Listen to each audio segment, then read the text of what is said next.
Welcome to the viral channel here. Subscribe, leave your like. Whether you're a casual fan of Shark Tank or a devotee like this reporter, ABC's reality show provides a lot more than just business advice.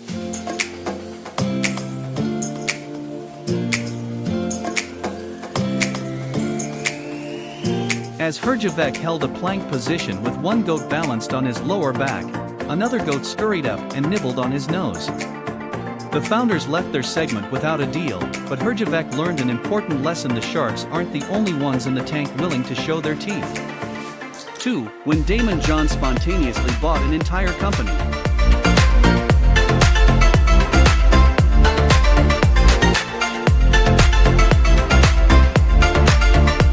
However, when Damon John offered the couple $450,000 for 20% equity on Season 10, Episode 9, they said they would rather sell the business than give up that much equity. That's not a typical response on Shark Tank, but the entrepreneurs explained that they both loved their jobs outside of the company. Zach is a firefighter and Alyssa is an emergency room nurse. John offered them $3 million for the entire business, which they quickly accepted. 3. When two entrepreneurs got the sharks to eat dog treats. Justin Miller and Tom Simon didn't tell the sharks that the crunchy cookies they were sampling were actually intended for dogs. The pair made the bold move on episode 14 of season 10, where they were seeking $50,000 for 20% equity in their bake-at-home dog treat mix company Zuki's Cookies. While the investors didn't love the taste of the product, Guest Shark and Dry Bar founder Allie Webb agreed to invest in the Raleigh, North Carolina-based business. She offered $50,000 for 30% of the company, and the founders agreed.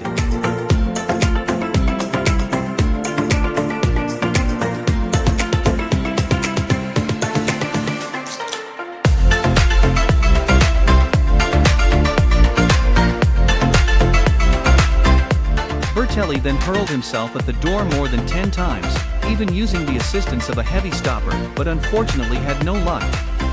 "Looks like we don't need to buy this product," John said as his fellow sharks doubled over in laughter and wiped tears from their eyes. The Nashville-based co-founders later learned that the display door was accidentally over-engineered by Shark Tank set producers, which caused the devilishly funny disaster. Despite the botched demonstration, the entrepreneurs were able to save their pitch and win respect from the investors. They didn't walk away with a deal, but as Mark Cuban said, they did manage to make Shark Tank history. 5. When an entrepreneur whose pitch failed got a second chance. In 2013, Jason Woods went on Shark Tank pitching his Pleasant Hill, California-based business Chimera, a line of electric jet bodyboards. However, the sharks didn't bite. John called it the worst pitch he had ever heard, and Cuban called him a wantrepreneur.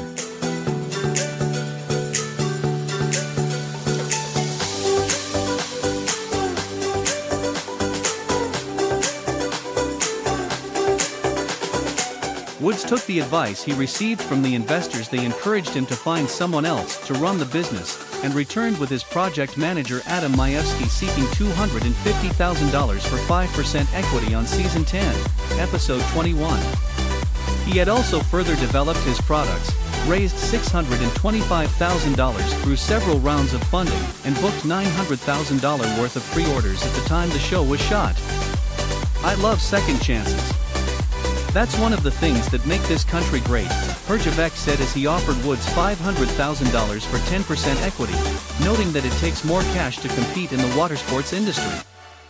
"Everyone deserves a second chance." Woods accepted without negotiating. "If you're willing to give everything that you've got to what you believe in, you can make it happen," Woods said after leaving the tank. 6. When a hardcore Shark Tank fan scored a deal. Appearing on episode 18 of season 10, Austin Maxwell told the investors just how huge of a Shark Tank fan he was. After watching the founders of Alcoholic Punch Business Beatbox Beverages score a deal on a 2014 episode, he contacted the company and asked if he could work for them. 5 years later, he was on the same program pitching his iceless cooler company Kanga. "This has already been a dream come true for me," he said. Maxwell, Teddy Hops Jr., and Logan Laymans were seeking $100,000 for 10% equity for their Clemson, South Carolina-based business. Cuban made the first proposal, offering $100,000 for 20% equity as long as the trio didn't negotiate. The co-founders accepted Cuban's deal before the other sharks had a chance to counter. 7. When Barbara Corcoran made a case for a brave entrepreneur.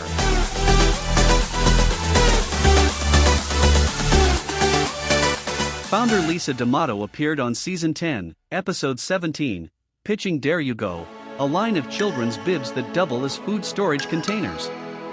While she had impressive sales, her products had generated $100,000 in 3 months on the market. It was her personal backstory that won over Barbara Corcoran.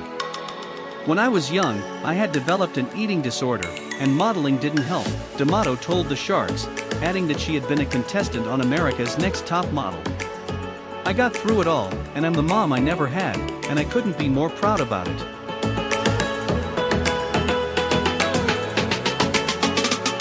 While D'Amato irked the Sharks by citing market statistics to predict the growth of her company, one of the worst things you can do on the show, since those numbers aren't indicative of how a business will scale, Corcoran didn't let her leave without a deal. She offered $100,000 cash plus a $250,000 loan for 35% of the Los Angeles-based business. The best thing I've heard from you is the story of your growing up, Corcoran said. Because if I were to go through my top businesses, every one of them is headed by an entrepreneur who came through hell and back. 8. When Mr. Wonderful shouted, "Let's go make hundreds of dollars."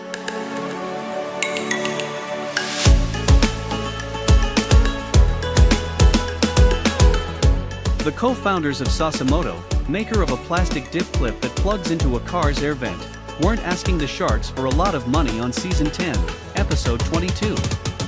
Michael Curry, Tony LaHood, and William Mugis were seeking $45,000 for 15% of their Cleveland-based business, one of the lower investment amounts to appear on the program in recent years.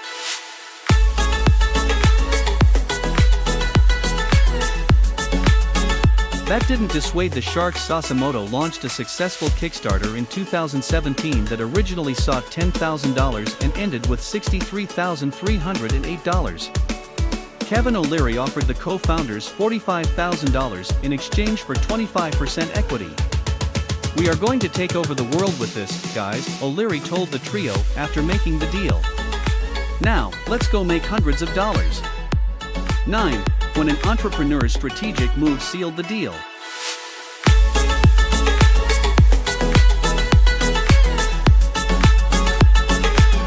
Co-founders Sarah Paigiu and Syed Naqvi angered the Sharks when they refused to part with more than 5% equity in their company Blueland. The pair was seeking $270,000 in exchange for 2% of the eco-friendly cleaning supply company on Episode 1 of Season 11. When negotiations turned sour and the Sharks started to drop out, Cuban shouted that they were only there for the commercial.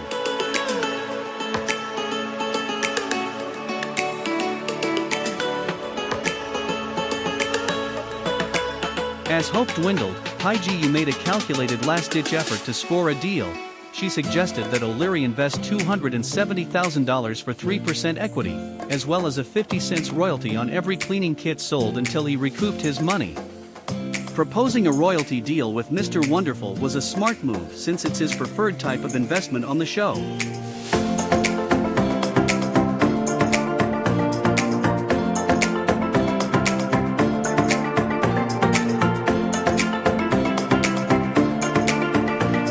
He quickly accepted the offer.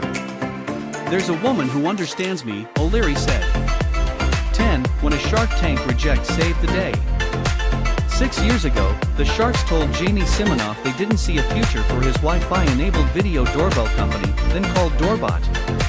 Last year, he sold the renamed business, Ring, to Amazon for more than $1 billion, and was invited to appear on the show as a guest judge.